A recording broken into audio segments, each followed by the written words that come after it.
മാതൃകാപരമായൊരു നിലപാട് CPM സ്വീകരിച്ചിട്ടുണ്ടോ? CPM മുഖ്യമന്ത്രിയുടെ ഓഫീസിൽ എത്ര പേരുണ്ട്? ഇത്തരം കേസുകളിൽ ആക്ഷേപവിധേയരായ എത്ര പേരുണ്ട്? അവരെയൊക്കെ മടക്കിക്കൊണ്ടുവന്ന പാർട്ടിയില്ലേ? കൊല്ലത്തെ MLA ആരാണ്? അദ്ദേഹത്തിൻ്റെ പേരിൽ ചാർജ് ഷീറ്റില്ലേ? ഇവർ പറയുന്ന ആ വാദങ്ങൾ അവർക്ക് തന്നെയല്ലേ ബാധകം? ഞങ്ങളല്ലേ ആദ്യം അദ്ദേഹത്തിൻ്റെ യൂത്ത് കോൺഗ്രസ് പ്രസിഡന്റ് സ്ഥാനം രാജിവെച്ചു. പാർട്ടിയിൽ നിന്നും, പാർലമെന്ററി പാർട്ടിയിൽ നിന്നും അദ്ദേഹത്തെ പുറത്താക്കി, സസ്പെൻഡ് ചെയ്തു. ആ നടപടിയാണ് ഞങ്ങൾ സ്വീകരിക്കുന്നതെങ്കിൽ ശബരിമലയിൽ ഹൈക്കോടതി നിർദ്ദേശപ്രകാരമാണെങ്കിലും CPMന്റെ പോലീസ് അറസ്റ്റ് ചെയ്ത് ജയിലിലിട്ട അയ്യപ്പന്റെ സ്വത്തുക്കൾ കട്ടെടുത്ത സംരക്ഷിക്കാൻ ഉത്തരവാദിത്തപ്പെട്ടവരാണ്. കാവലേൽപ്പിക്കേണ്ട ആളുകൾ, കാവൽക്കാരാകേണ്ടവർ കള്ളന്മാരായിട്ട് മാറിയതാണ് ആ കേസ്. അവർ ജയിലിൽ കിടക്കുകയാണ്. അവരെ പേരിൽ പാർട്ടി ഒരു നോട്ടീസ് പോലും കൊടുത്തിട്ടില്ലല്ലോ. ജനങ്ങൾക്ക് നന്നായിട്ട് അറിയും.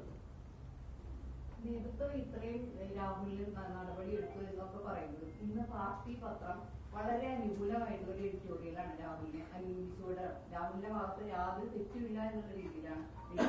അത് പാർട്ടിയുടെ തീരുമാനത്തിനും നയത്തിനും യോജിച്ചതല്ല എന്ന് ഞങ്ങൾ മനസ്സിലാക്കുന്നു. അത് തിരുത്താൻ വേണ്ടി നിർദ്ദേശം കൊടുത്തിട്ടുണ്ട്. അത് പാർട്ടി പത്രത്തിൽ നിന്ന് വരാൻ പാടില്ലാത്ത കാര്യം തന്നെയായിരുന്നു. ഞാൻ ഒന്നുകൂടി വ്യക്തമാക്കുന്നു, രാഹുൽ മാക്കൂട്ടത്തിനെ സസ്പെൻഡ് ചെയ്തത് സണ്ണി ജോസഫോ VD സതീശനോ ഒറ്റയ്ക്കല്ല. കേരളത്തിലെ കോൺഗ്രസിന്റെ സമുന്നത നേതാക്കന്മാർ, മുൻ PCC പ്രസിഡന്റുമാർ, വർക്കിംഗ് കമ്മിറ്റി മെമ്പർമാർ, അങ്ങനെയുള്ള സമുന്നത നേതാക്കന്മാരായ 25-ലേറെ പേരോട് അന്നത്തെ ദിവസത്തിന്റെ അടിയന്തര സ്വഭാവം കണക്കിലെടുത്തുകൊണ്ട് ഞാനും പ്രതിപക്ഷ നേതാവും നിലമ്പൂരിലെ സ്ഥാനാർത്ഥിയെ എങ്ങനെ നിശ്ചയിച്ചോ ഒരു ലീഡർഷിപ്പ് നിരയുമായിട്ട് ചർച്ച ചെയ്തിട്ടാണ് ഫോണിലാണ് സംസാരിച്ചത്. ഇത് ഞാനും VD സതീശനും ഗ്രൂപ്പ് കോളിൽ സംസാരിക്കാം എന്ന് തീരുമാനിച്ചു. എനിക്കെന്തോ വീട്ടിലെ ലൈൻ ശരിയായിരുന്നില്ല, ഗ്രൂപ്പ് കോൾ കിട്ടിയില്ല. ഞങ്ങൾ രണ്ടാളും ഒറ്റയ്ക്കൊറ്റയ്ക്ക് സംസാരിച്ചു. സമ്പൂർണ്ണ 100% നേതാക്കന്മാരുടെ സമ്മതത്തോടെ എടുത്ത തീരുമാനമാണ്. Nobody has disagreed for the decision that we have taken. ആരും ഈ തീരുമാനത്തെ എതിർത്തിട്ടില്ല. Nobody, including anybody. ആരും എതിർത്തിരുന്നില്ല ഈ തീരുമാനത്തെ. സുധാകരൻ തന്നെ അത് വീണ്ടും തിരുത്തിയിട്ടുണ്ടല്ലോ. സുധാകരന്റെ ആ സ്റ്റേറ്റ്മെന്റ് വരുമ്പോൾ ഇപ്പോഴത്തെ ഈ പരാതി ഉണ്ടായിരുന്നില്ല.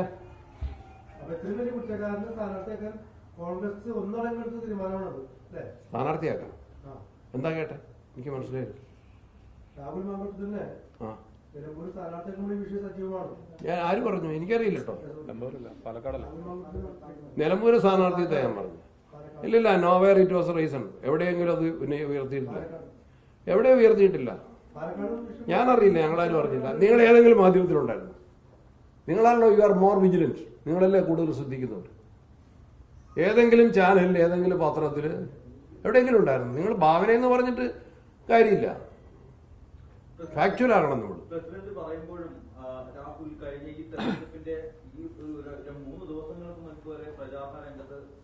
ഔദ്യോഗികമായ പാർട്ടി പരിപാടികൾ സംബന്ധിച്ചിട്ടില്ല. ഇല്ലില്ല, ഔദ്യോഗികമായ ഒരു പരിപാടിയിലും ഞാൻ DCC പ്രസിഡന്റുമായിട്ട് അന്വേഷിച്ചിരുന്നു. MPയോ DCC പ്രസിഡന്റോ കോൺഗ്രസ് നേതാക്കന്മാരോ ഒരു പരിപാടിയിലും വിളിച്ചിട്ടില്ല. ഏതെങ്കിലും സ്ഥാനാർത്ഥികൾ വിളിച്ചിട്ടുണ്ടെങ്കിൽ അത് തന്നെ തിരുത്താനാണ് ഞങ്ങൾ പറഞ്ഞിട്ടുള്ളത്. ഞാൻ പറഞ്ഞല്ലോ, ഞാൻ നേരത്തെ പറഞ്ഞിട്ടുണ്ട്, ഒന്നുകൂടി വ്യക്തമാക്കാം. MLA എന്ന നിലയിൽ അദ്ദേഹത്തിന്റെ അവകാശങ്ങളും സ്വാതന്ത്ര്യങ്ങളും മുകേഷിന് തുല്യമാണ് എന്ന് ഞാൻ പറഞ്ഞാൽ നിങ്ങൾക്ക് നിഷേധിക്കാൻ കഴിയില്ലല്ലോ. CPMനേക്കാൾ ഫാർ ബെറ്റർ. അദ്ദേഹത്തെ സസ്പെൻഡ് ചെയ്തു. MLA എന്നല്ല പറഞ്ഞാൽ, മനസ്സിലായോ? ശ്രദ്ധിച്ചു തന്നെ പറയുന്നത്. MLA എന്ന നിലയിൽ അദ്ദേഹത്തിന്റെ അവകാശം മുകേഷിന് തുല്യമാണെന്ന് ഞാൻ പറയുമ്പോഴും കോൺഗ്രസ് പാർട്ടി മാതൃകാപരമായി പാർലമെന്ററി പാർട്ടിയിൽ നിന്നും സംഘടനയിൽ നിന്നും അദ്ദേഹത്തെ സസ്പെൻഡ് ചെയ്തിട്ടുണ്ട്. Are we better? അത് നല്ല എല്ലാവരും തന്നെ വിശ്വാസത്തിലെടുത്തിട്ടുണ്ട്. എല്ലാവരും ഇപ്പൊ ആർക്കെങ്കിലും സംശയം ഉണ്ടെങ്കിൽ ഈ വാർത്താ സമ്മേളനത്തിലൂടെ അതുകൂടി തിരുത്തപ്പെടും.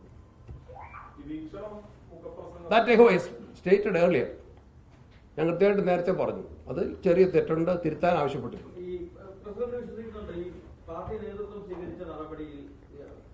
കോൺഗ്രസിന്റെ മാത്രം പ്രവർത്തകർ തൃപ്തരാണത്. കാരണം യൂത്ത് കോൺഗ്രസ് വനിതാ നേതാവ് കഴിഞ്ഞ ദിവസമാണ് ദേശീയ നേതൃത്വത്തിൽ പരാതി നൽകിയിരിക്കുന്നത്.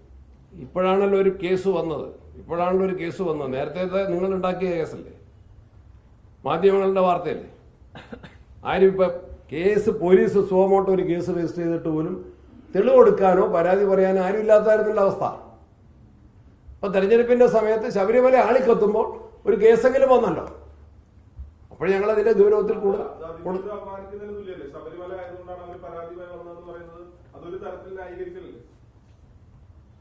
ഞാൻ മറുപടി പറയുന്നില്ല. ആ യാഥാർത്ഥ്യം അവിടെ നിൽക്കുക, ആ യാഥാർത്ഥ്യം അവിടെ നിൽക്കുക. എന്തോ ഈ സ്വർണ്ണപ്പാളി വിഷയം മറയ്ക്കാനാണ് ഇത്തരത്തിലുള്ള കേസുകൾ മുന്നോട്ട് വരുന്നതെന്ന് സംശയമുണ്ടോ? അങ്ങനെയും സംശയിക്കാമല്ലോ. സംശയിക്കുന്നതിനെന്താ? സംശയിക്കുന്നതിനെന്താ? അപ്പൊ ഈ ലേഡിക്ക് പിന്നിൽ വേറെ ആരെങ്കിലും ഉണ്ടെന്ന ഒരു ഇതുണ്ടോ? അത് നമുക്ക് നോക്കാം. എവിടെ പോയിരുന്നു എന്നുള്ള ചോദ്യം അവിടെ നിൽക്കുക. ഞാനൊന്നും ന്യായീകരിക്കല്ല, പക്ഷെ ആ സംശയം അവിടെ നിൽക്കുക. സർക്കാർ ഇത്രയും വലിയൊരു സാഹചര്യം ഉണ്ടാക്കി സുവമോട്ടോ കേസ് രജിസ്റ്റർ ചെയ്തു without any complaint, without any complainants. ഒരു പരാതിക്കാരും ഇല്ലായിരുന്നു. ഒരു പരാതി ഇല്ലാതെ കേസ് സുവമോട്ടോ രജിസ്റ്റർ ചെയ്തിട്ട് പരാതിക്ക് അന്വേഷിച്ച് പോലീസ് പുറകെ നടന്നിട്ടും ഇല്ലാത്ത കേസ് ഇപ്പോൾ വന്നതിൽ ആരെങ്കിലും സംശയിച്ചാൽ അവരെ കുറ്റം പറയാൻ പറ്റില്ല.